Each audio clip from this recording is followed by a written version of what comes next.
शैतान के बारे में कुरान में अल्लाह ताला बार बार कहते हैं इन्नहु लकुम अदुव्वुम मुबीन, कि बेशक ये तुम्हारा खुला दुश्मन है, इससे बच के रहो क्योंकि तुम अगर इसकी मजलिस में आ गए तो तुम्हें जहन्नम तक पहुंचा देगा। और ये वही तुम्हारा दुश्मन है जिसने तुम्हारे बाप हज़रत आदम अलैहिस्सलाम को जन्नत से निकाल दिया। रवायत में आता है कि एक सहाबी रात को सोए और सोकर डर खौफज़दा होकर उठ गए, जैसे कि कमरे में डराने के लिए आया है। अगली रात भी यही माजरा हुआ और तीसरे दिन आपसे पूछा तो आपसे फरमाया कि जो तुम्हें डराने रात को आता है दरअसल वो शैतान है, उससे बच के रहो।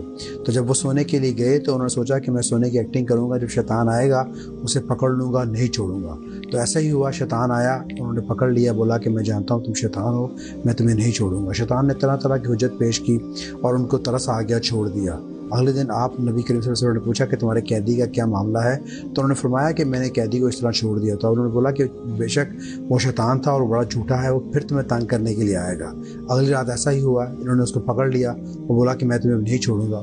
शैतान ने तरह तरह की हुज्जत पेश की और एंड में जब कोई हुज्जत काम नहीं, उसने बोला कि मैं तुम्हें एक ऐसी चीज़ बताता हूँ जो तुम्हारी बड़ी मुफीद है और तुम उसके बाद मुझे छोड़ देना। तो शैतान ने बोला कि तुम आयतुल कुर्सी पढ़ा करो, क्योंकि आयतुल कुर्सी पढ़ने वाले हमसे महफूज रहते हैं। चुनांचे उन्होंने छोड़ दिया और आपको बताया कि ये मामला हुआ। आपने फरमाया कि वो है तो झूठा लेकिन बात सच्ची कह गया है, क्योंकि आयतुल कुर्सी में वाकई ही ऐसी फजीलत है, लेकिन है शैतान।